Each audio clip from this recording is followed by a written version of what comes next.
This story begins with a young man named Alan writing a letter to Lydia to apologize for his unexpected departure.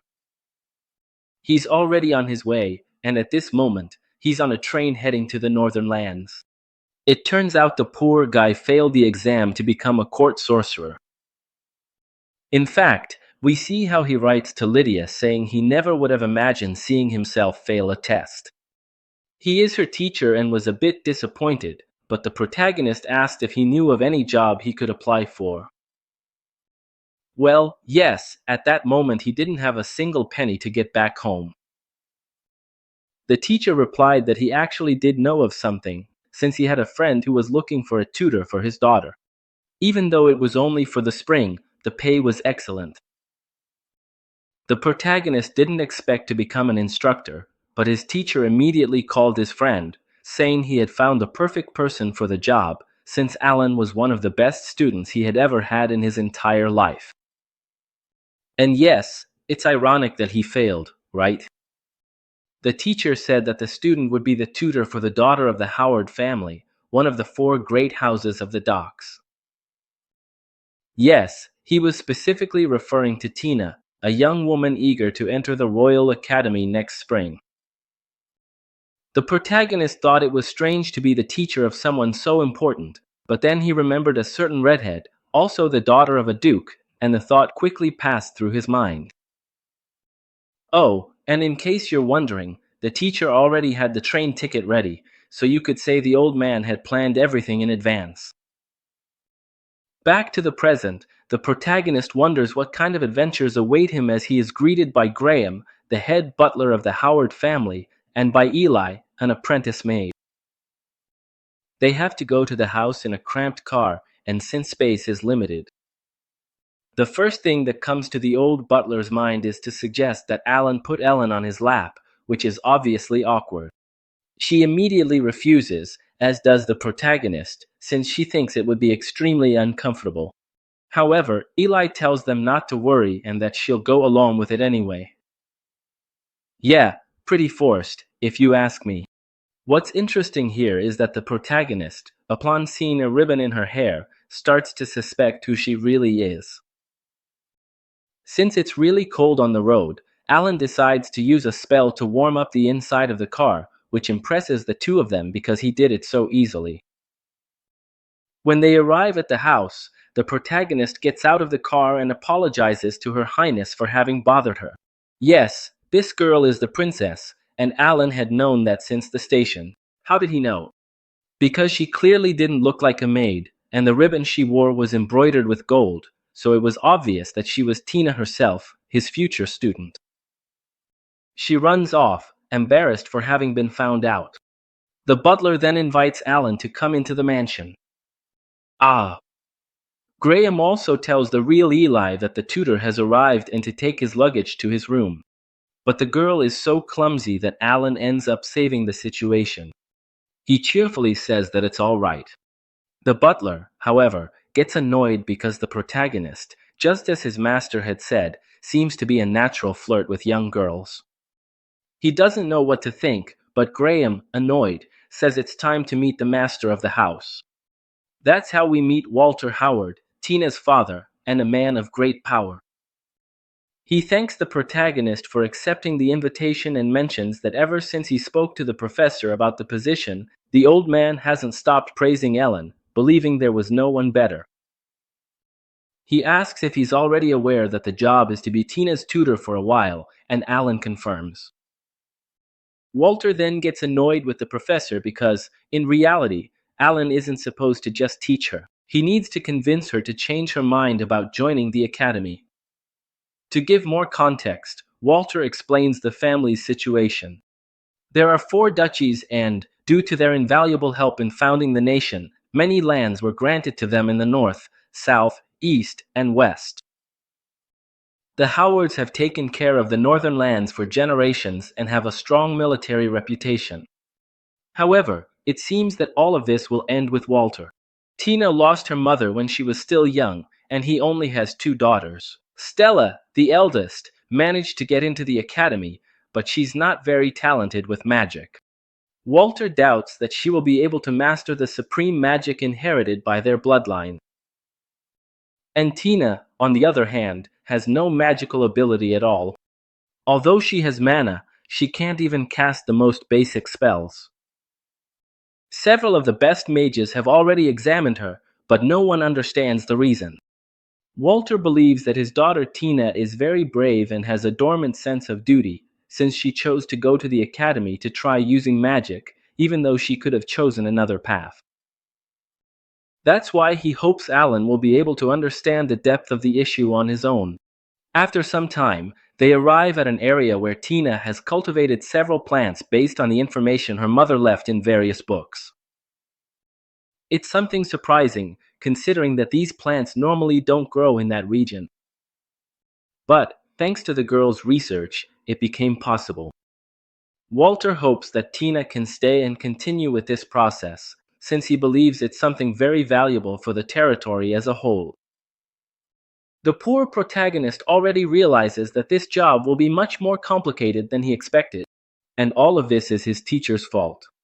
He decides to tell Walter that maybe his daughter should follow the path she wants. If she manages to use magic at a level high enough to enter the Royal Academy, Walter will allow her to go. Faced with such a condition, the man replies that if that happens, the fairest thing would be to let her go. He promises the protagonist that, if Tina succeeds, he will give the necessary permission. Alan thanks him and, in a way, feels a bit excited, since this is a rare situation. A girl who has mana but can't cast spells will certainly be an interesting challenge. Difficult, of course, but interesting to try.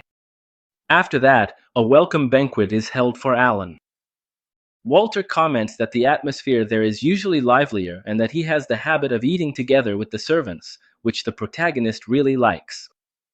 Suddenly, Tina and Eli arrive.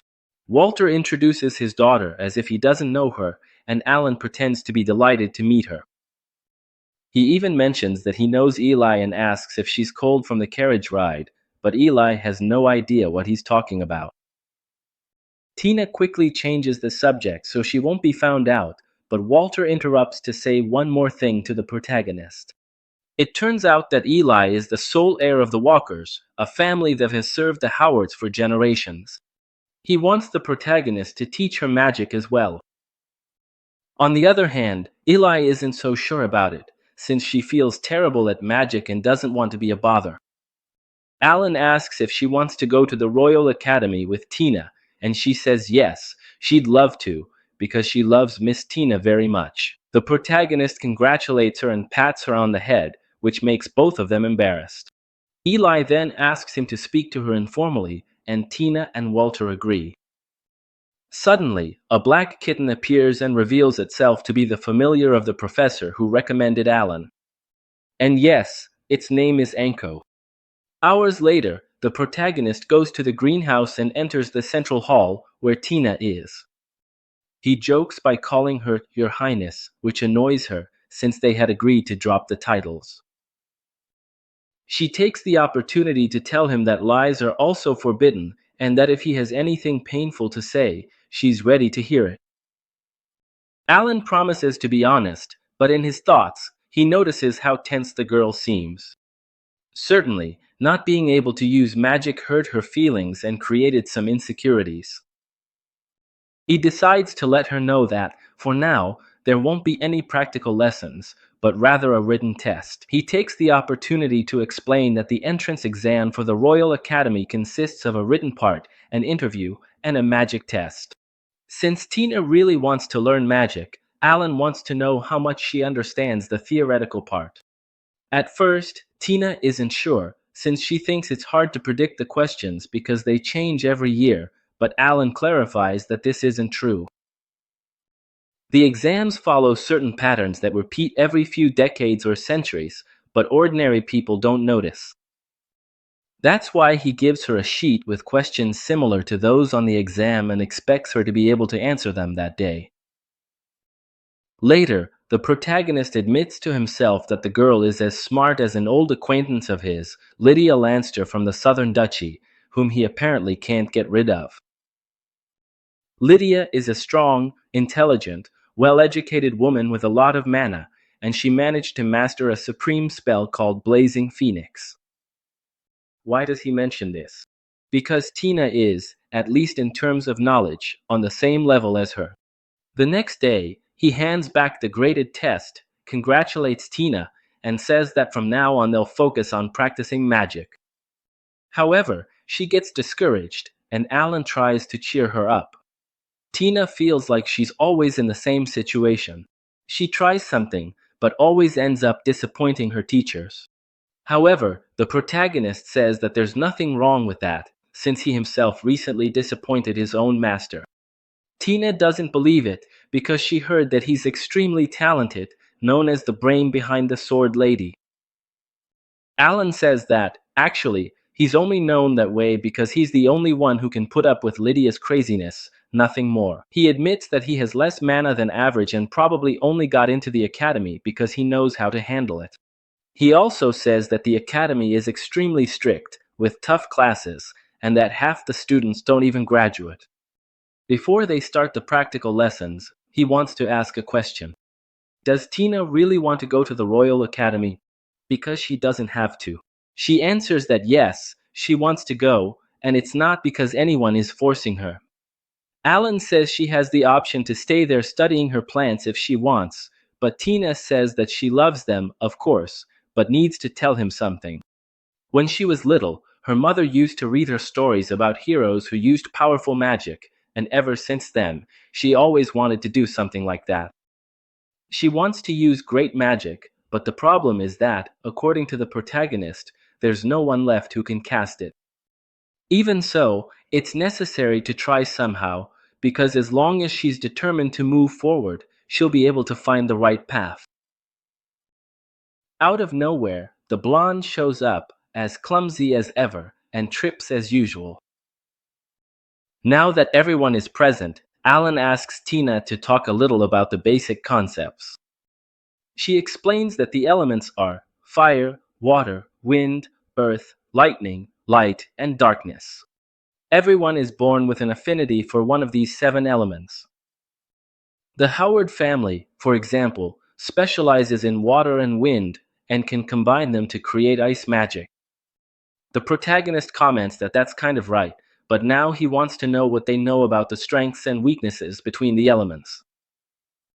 For example, yesterday he adjusted the temperature inside the car using 3 elements: fire, water, and wind.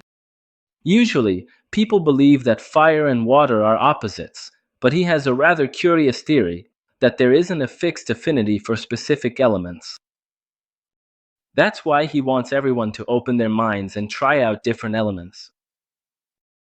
He asks Eli what kind of magic she knows how to use, and she answers fire and wind. He then asks her to light one of the candles and then create a little wind. Since she manages to perform both tasks quickly, the protagonist believes she has a lot of potential, as it's not easy to use 2 elements in such a short time. The blonde doesn't think she's talented, but Alan disagrees and hopes she'll be among the top scorers in the test. Now it's Tina's turn. The protagonist observes her mana flow and notices that everything she's doing, from her focus to her magical control, is perfect and of high quality. But, once again, the magic doesn't activate. Even so, he finds it all amazing and knows that all that's left is to figure out why the spell isn't being completed. He encourages her, saying that with enough practice, she'll definitely be able to cast magic. And right after, he shows them a spell by lighting all the candles in different colors, leaving them amazed. Meanwhile, the redhead has just discovered, through a letter, what the protagonist is up to, and she is not at all willing to forgive him. Upon returning to the mansion, Alan asks why people are able to use magic. Tina raises her hand and answers that it's because humans have mana and have worked hard over the years, researching ways to master it. The protagonist confirms this, but also adds that each year, fewer people are able to use advanced magic, and the same is happening with the supreme spells of each duchy, such as the Storm Bird, the Blizzard Wolf, the Bendevo dragon, and the Supreme Lightning Tiger, all of which are losing some of their power. Faced with this, Tina asks if this means that all the studies and improvements made since the Dark Lord's War 200 years ago were in vain. Alan replies that he wouldn't say it was in vain, but that they did cause a decline in the quality of magic. He adds that he believes humans are only able to use magic thanks to invisible elementals, who are lending them their powers. Tina disagrees, commenting that experiments have already refuted this theory, since, for example, even though fire elementals should be stronger in volcanoes, fire magic did not show greater power in those places. And, on the contrary, there were cases where water magic was actually strengthened in those regions.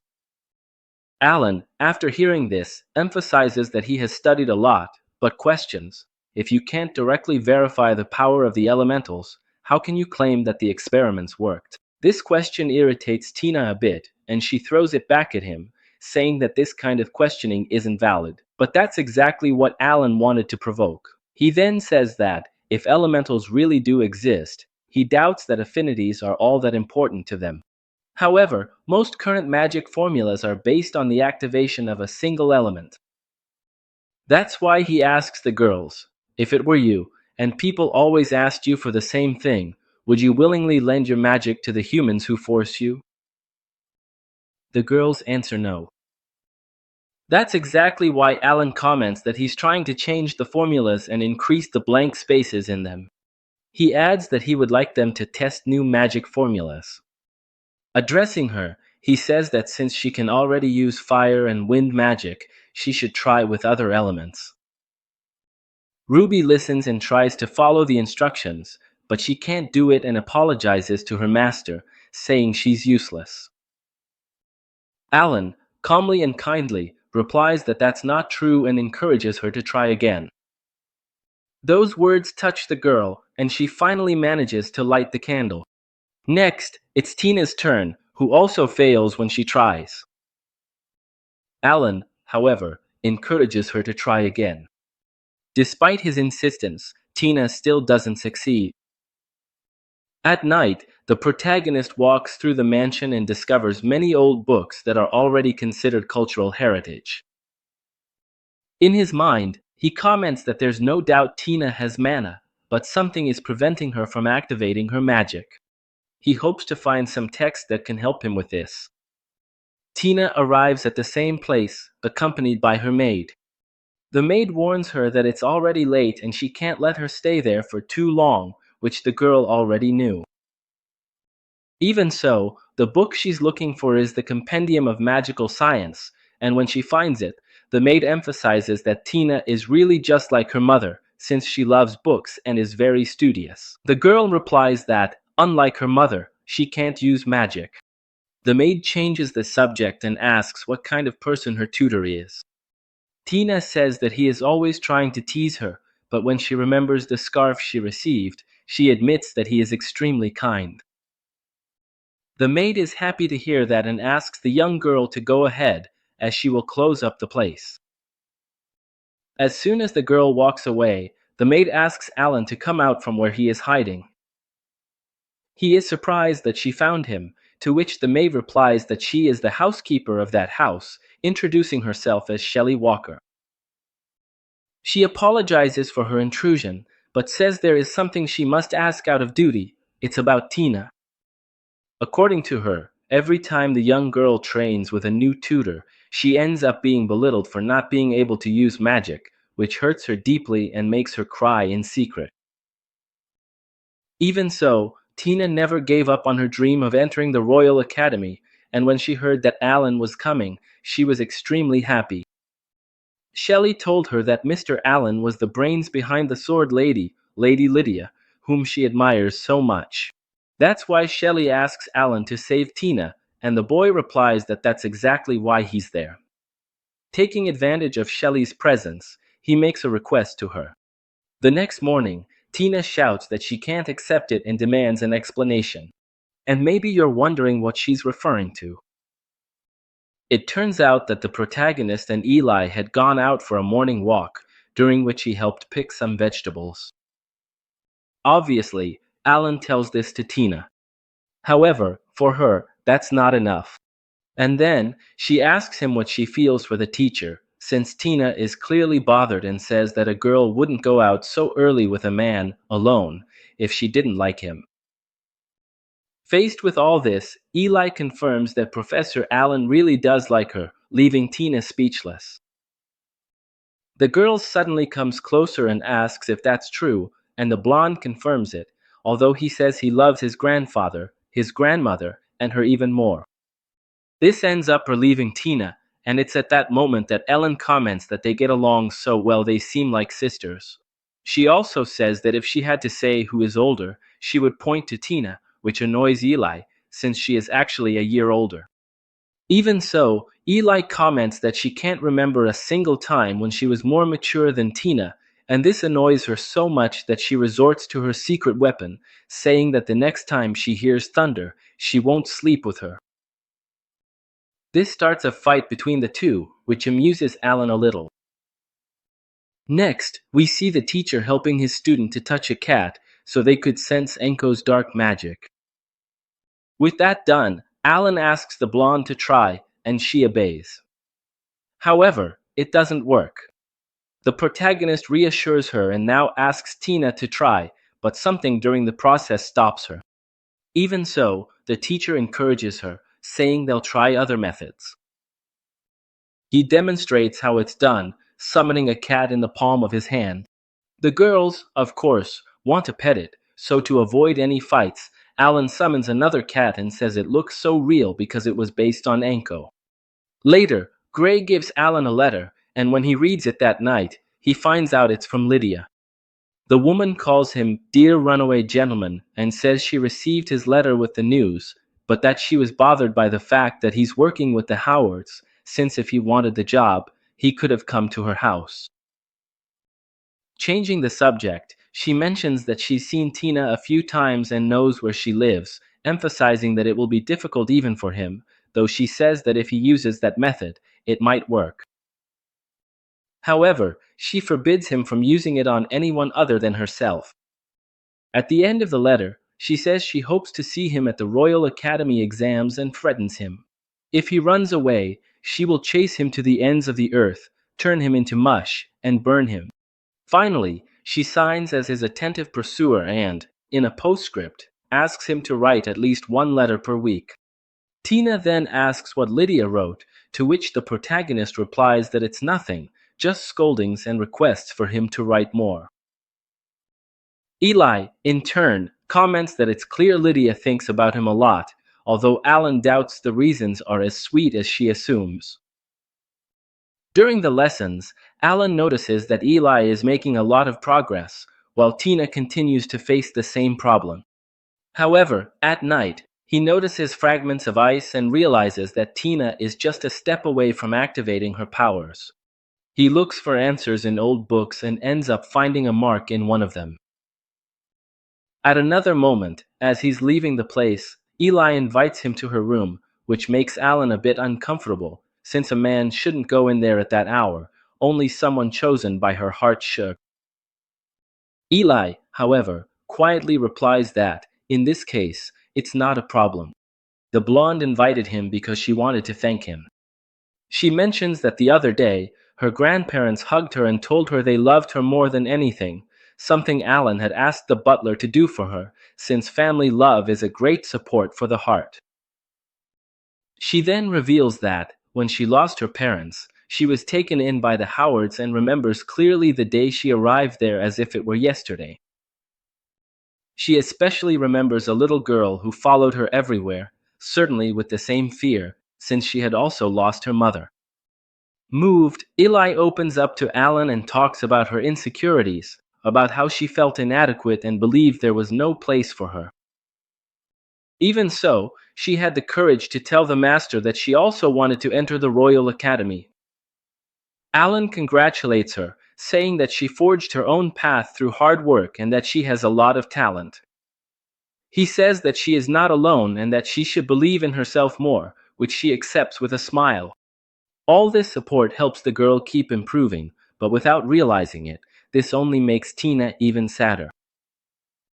Even though she tries, she can't do it and wonders why she's not capable. Alan, seeing this, thinks that all that's left is to keep trying, through trial and error.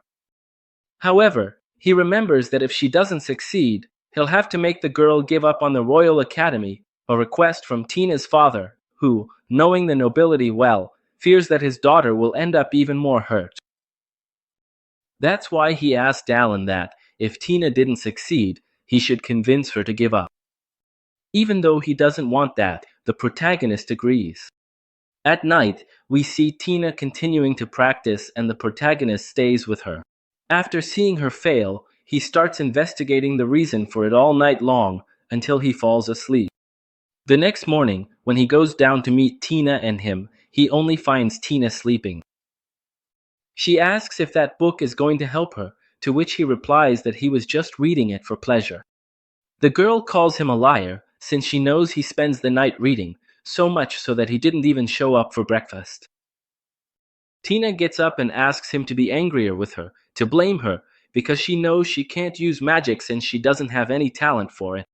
She admits that even though she loves him and he loves her, when she sees the praise the blonde girl receives and how she improves every day, she starts to feel horrible things. As she shouts all this, she releases a large amount of ice. Eli arrives at the scene. The protagonist asks her to step back, now noticing how Tina becomes encapsulated in ice. The protagonist knows something is wrong, so he asks Eli to go get Granum. Meanwhile, he will try to control the blizzard, but no matter how hard he tries, he can't break through with his magic. Besides that, he feels something very unpleasant, as if his heart is being crushed. He senses that there is an unknown force there, and maybe it's time to prepare for it. He asks Tina to say something if she can hear him, and surprisingly, she can hear him. So the protagonist asks her to calm down and listen to him carefully. He explains that, at that moment, her mana is out of control. If it keeps going like this, she could run out of mana and, in the worst case, even die. For now, he will connect his mana to Tina's to try to control the flow. Tina didn't know that was possible, but he said he's done it before. Even though it's not a pleasant experience, she needs to allow it to happen. Tina agrees, so the protagonist begins the process. Alan knows that giving his mana to someone else is like handing over his own life, so he wants to do his best to save her. When he manages to sense her, he comments that her potential is incredible, that she could be on Lydia's level or even higher. However, when he sees her consciousness, he realizes that Tina feels useless and unlucky because she can't use magic. The protagonist summons a huge ice bird and, somehow, the blizzard calms down a bit. He feels it's time to use something similar, so he summons a fire bird and manages to free Tina. Fortunately, she's unharmed, but the ice bird is still there and tells the protagonist that it has finally found a key. Alan asks Tina if she heard anything inside the blizzard, but she replies that she only heard his voice and the protagonist's own. Tina suddenly says it's strange to be connected to him, so the protagonist immediately ends the bond. The important thing is that she wasn't hurt, so they need to let him know so she won't be worried anymore. The problem is that Tina, for some reason, wants Alan to stay by her side and keep hugging her. In fact, she asks him to be her teacher and no one else's, at least for now. The protagonist agrees, but unfortunately for her, seconds later, Eli arrives with the butler. Eli is happy to see that Tina is okay, but the protagonist remembers Lydia's words, who forbade him from doing this with anyone else but her. That's why the poor guy knows he'll have to come up with a good excuse. Worst of all, he faints right after, but Graham catches him and, some time later, takes him to his room. When he wakes up, he says he was just a little tired, nothing serious. He offers some water, but Tina asks if he got sick because they joined their manhwas. The protagonist asks her not to worry about him. Actually, she must have been surprised, because when two people join their manhwas, they can feel what the other feels and thinks. Tina even remembers that he called her Miss Tessa in his mind, which annoys her, since they had agreed not to use formalities between them anymore. The protagonist apologizes, but explains that he discovered he can control the mana of the person he's connected with, that the amount of mana he can use depends on the other person to a certain extent, and that it's also easier to reconnect with someone with whom he's already shared mana before. Tina asks if he had ever done that with someone else before, and he answers yes, with his sister Karen, and also with Lydia, although with Lydia, he didn't have the option to refuse. He also makes it clear that giving your mana to someone else is like handing over your life for them to do whatever they want with it. The danger of this power is that you can freely use the other person's mana, which is why he asks Tina to keep this just between the two of them. Tina asks if he wants this to be a super confidential secret just between them, and Alan confirms, telling her not to even tell him. Tina happily agrees. Afterwards, the protagonist wonders what the hell that thing inside Tina was and what its connection to her is. Obviously, he's going to have to investigate this as soon as possible. The next day, the butler asks them to use that place to practice magic, which seems perfect to the protagonist since the space is quite large. He asks Tina to start by checking if she can activate her magic. She tries, but for some reason, the cat jumps on her and Tina ends up releasing a huge amount of ice with a simple spell. The protagonist is surprised by so much power and wonders if it's because of the creature inside her. Everything suggests that this creature finally awakened Tina's magic through Libra, and since the protagonist had merged his mana with hers, it seems their control channels were also shared. The protagonist congratulates her and tells her that from now on, she will learn to control her mana, but he can't avoid the girl's emotional hug as she cries for finally being able to use magic. Eli hugs her too, unable to hold back tears at seeing her beloved Tina succeed. Alan warns them that if they learn to regulate their mana, they'll be able to use magic at will and thus can go together to the Royal Academy. The protagonist wants to inform Mr. Walter, but the butler tells him that he will be away for a while due to official commitments.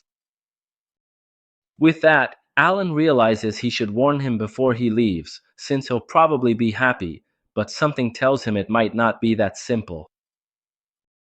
Some time later, the protagonist writes a letter to his master explaining how everything happened. While the master is reading the letter, a guy named Rio shows up and asks if there's any news from his senpai Alan. The master says he just received the letter, so the two of them start reading it together. In it, the protagonist mentions that there are many things he'd like to say, but the main one is that Tina managed to activate her magic. Because of that, he asks to be sent the army's anti-freezing barrier scrolls as soon as possible. Otherwise, he'll end up turning into an ice statue before he can make it back home. Rio is glad that the protagonist is doing well, but his master thinks it won't be easy to get those scrolls. Even so, he admits he's surprised that Alan managed to awaken Tina's magical powers and feels proud to have him as his beloved student. Back to Alan, no matter how much he searched, he couldn't find anything about the creature he saw. At night, he asks Eli to use her dark magic, but the girl still fails quite a bit, so the protagonist advises her to create a clearer mental image. With a little help, she finally manages to do it. Now it's Tina's turn, who went from having no magic at all to possessing an excessive amount of mana. The protagonist asks her to try to control it and then tells her that, since she's made good progress, combat training will begin. Tina gets annoyed by this, thinking that he's being too nice to Eli and demands that he be nice to her too. Alan replies that he can't go easy on her during magic training. She gets even more annoyed, and the protagonist asks her if he should really be nice to someone who breaks the ceiling every time she casts a spell. Tina keeps pouting, and Alan starts to notice that she's becoming a lot like Lydia when she's in a bad mood. In fact, he realizes that Lydia hasn't written to him in a while and wonders if she's okay. Later on, Eli is practicing her wind magic with Graham, and the protagonist is impressed by her skill. Tina comments that the walkers train every day to protect the mansion. Then, Tina starts casting her magic, but the protagonist asks her to control her power, which is not easy for her at all. At night, the butler admits he's surprised by the girl's progress, especially Tina's. The protagonist clarifies that all of this is thanks to their effort, but mentions that he hasn't seen Mr. Walter lately. Graham says it's because of work, since he's very busy. Alan, however, feels like he's being avoided, since Walter hasn't sought him out either. Graham admits that he can't say anything more about it. The protagonist takes the opportunity to ask about the library books, since he saw the same seal on several pages and wants to know who it belongs to. The butler says he has no idea. Alan gathers all the books with that seal, hoping that the key to understanding Tina's magic is in there. He also starts to remember what the ice bird meant by the key. Suddenly, Eli shows up saying she can't sleep. The protagonist asks them to go back to their room so they won't mess up their training the next day, but he notices that both of them are scared. With no other choice, he decides to pamper them a bit with some tea, but he insists that they should return to their rooms as soon as they calm down, since he's in the middle of an important investigation. After a while, the protagonist notices that the books have something in common, but for now he doesn't reveal what it is. The next day, the butler informs him that Mr. Walter is calling for him. As soon as they meet again, Walter says that after much thought, he has decided that Tina will not take the exam for the academy. The protagonist asks why, since Tina is among the most qualified and could take the exam without any problems.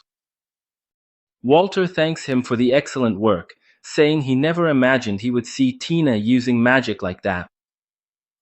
But even though she managed to do it, not much has changed since then. And even if she joins the academy, it would only cause trouble for the others. The protagonist counters, saying that Tina has greatly improved her control over her magic in just a few days. Walter replies that this isn't the only problem, but that it doesn't concern him, so he asks him to drop the subject. Even so, he apologizes for the inconvenience and offers a monetary reward. However, Alan interrupts him, asking him not to say such nonsense. Although he apologizes for his rudeness, he says that the problem isn't his alone, and that he knows this was also a wish of Rosa Howard, Tina's mother. Walter gets irritated, asking what a stranger could possibly know about his beloved wife. Alan explains that he learned everything by reading the books in the library. All the texts about ice magic had the same seal, the seal of Mrs. Rosa.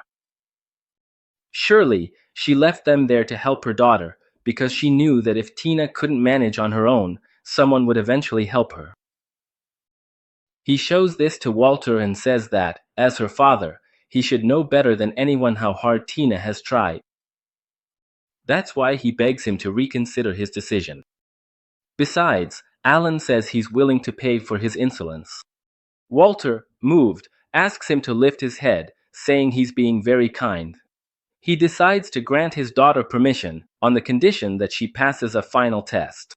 Alan shares the news with the girls. If they pass, they'll be able to take the exam to enter the Royal Academy. The test consists of facing a powerful sorcerer. The girls get nervous, but the protagonist is confident that, as his students, they'll succeed. And he takes the opportunity to say that he's very proud of both of them. Of course, for now, they'll have to train a lot. A few days later, they were still training. Eli, with her close combat attacks, managed to corner the protagonist so that he would end up falling into the trap set by Tina. However, the two got distracted, and Alan quickly escaped. When he counterattacked with magic, a thick smoke filled the place. This prevented the girls from seeing anything, giving the victory to the protagonist. Even so, Alan praised their performance. Tina's trap had been well executed, and Eli's attacks were getting more and more precise. However, both still had a long way to go, since the final test involved a duel against a great sorcerer chosen by Walter. This meant that Tina and Eli would need to fight with all their strength. In short, the important thing was that the big test was approaching quickly. Until then, Alan committed himself to teaching them everything they needed to know. Later, Tina and Eli were taking a bath and talking, still unsure if they would be able to defeat Professor Allen before the day of the test. The advantage was that, besides magic, he also mastered the arts taught by Graham and Shelley. Even with all the uncertainties, the two girls promised to give their best and reach Alan's level. Their dream was to enter the Royal Academy together, no matter what it took. At that moment, the little blonde ended up fainting because she had stayed in the hot bath for too long. Alan showed up and cooled her down with his magic. And that wasn't all. He also used wind magic to dry Tina's hair, mentioning that he used to do the same for his younger sister, Parang. Even though it might not seem like it, according to him, Parang was a good girl and was already at the academy. If Tina and he managed to pass the test, Parang would be their superior. The next day, training continued with the same rules as before. Whoever landed the first hit would win. The match began, and the girls were more motivated than ever. Eli's attack was impressive, and Tina launched several ice blocks at once. Alan managed to dodge everything, but quickly realized that the girls wanted to create a smokescreen. And he was right, Eli soon attacked him by surprise. Alan managed to dodge, but the blonde bombarded him with dark magic. From an unexpected angle, an ice attack from Tina struck the protagonist's arm directly. The girls won the duel and were so happy that they wanted to keep practicing, but Alan said the training would end there. Since the final test would be the next day, they needed to save their energy. That night, Alan was still investigating, but he still had no answers about the identity of the creature he had seen earlier. Tina, who couldn't sleep, showed up at the place looking a bit sad. She asked Alan if, in case they didn't pass the test, they wouldn't be able to go to the academy. The protagonist replied that he was sure that wouldn't happen, which made the blue-haired girl very happy. She then shared a story that her mother used to read to her when she was little. It was about a lion wreathed in flames, the blazing killing flame, a green bird that healed wounds, the stormy kingfisher, and the glacial bird that froze everything. According to the story, the last one took the form of a heron. Even though it was a time that no longer existed, Tina believed that this great magic was real, and that's why she wanted so much to go to the capital and study at the Royal Academy. This was the story her mother had left her, and she wanted to prove it was true. It was the first time Tina had told this to anyone. Alan felt grateful and honored by her trust. Then, he gave Tina a book and explained that he had read many titles from the bookstore during those months. Among them, he found some with bookmarks that contained specific magical formulas for ice magic. All of them had the same seal on the last page. When she saw the seal, Tina recognized it as her mother's. Alan revealed that, although he had never met Sarah Rosa in person, it was clear from her notes that she cared deeply about her daughter's future. Moreover, the spells Alan taught Tina were improved versions of the notes left in the books. Moved, Tina promised the protagonist that she would pass the test, no matter what it took. The next day, at the test site, Alan had to go to the stands, since he couldn't interfere. Shelley handed Tina a staff, which she discovered had belonged to her mother. Rosa had asked Shelley to give it to Tina if she ever learned magic. When she saw her mother's staff, Tina felt there was nothing left to fear. Shelley was so moved to have finally fulfilled her promise that she started to cry. Eli went to comfort her, and Shelley told the little blonde girl that she had always believed in her. Soon after, the two girls were introduced to the wizard they would be facing. To Tina's surprise, the opponent was her own father, although he was disguised with a magical mask that concealed his identity. Graham quickly raised a barrier so the fight could take place freely. The fight began. Eli and Walter went straight into hand-to-hand combat, and within seconds the girl was thrown far away. However, she did not give up. Using her magic, she threw Walter off balance by turning the ground into mud and trapping his feet with ice magic. Her spells were clean and well-crafted. Now, it was Tina's time to shine. She attacked with multiple ice shots, but they didn't cause any damage. She tried to bind him, but that failed too. The girls quickly retreated, trying to set up a trap. Since he didn't fall for it, Tina launched a basic attack while he was surrounded by a cloud of dark magic. So, when Walter was finally able to see, the little blonde and Tina attacked him at the same time. However, the Duke of Howard was able to easily repel both attacks. Walter recognized that the two girls were truly talented, and so he immediately cast the spell known as Glacial Twins, a powerful advanced ice magic. Eli started to panic, but Tina calmed her down, reminding her that they just needed to do what Alan had taught them.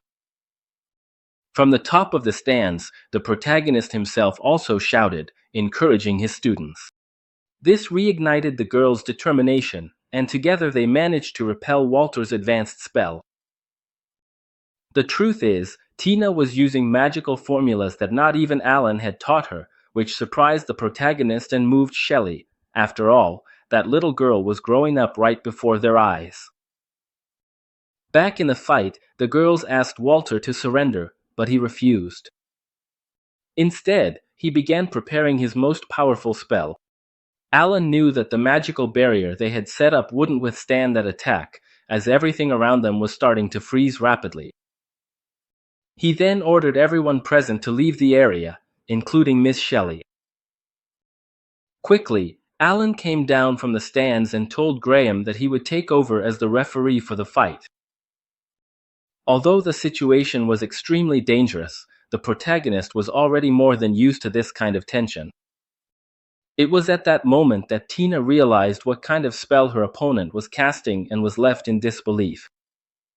She couldn't believe that anyone besides her father would be able to use it. An intense snowstorm formed on the battlefield. Even without knowing how to respond to that attack, Tina and Eli did not back down, because they couldn't afford to lose and, more than that, they were Alan's students. Both were determined to win. It was then that, from Walter's magic circle, a white wolf appeared, the ultimate magic unique to the Duchy of Howard, the Blizzard Wolf. Immediately, Alan handed Graham a scroll containing a military-grade barrier, sent specifically for emergencies, and asked him to raise a double barrier around the arena. With the new protection in place, the protagonist called out to his students, but the girls asked him not to come any closer, just to watch them. Walter, ready to attack, remembered Alan's words telling him he had a promising future and sent the wolf after them. The fire spell Tina used against the wolf didn't leave a scratch. Remembering her master's teachings, Tina cast her ice magic and managed to freeze the creature, but only for a short time. The wolf broke out of the ice quickly and kept advancing. Walter then stated that if they really wanted to resist, they would have to face him with a supreme magic of equal level.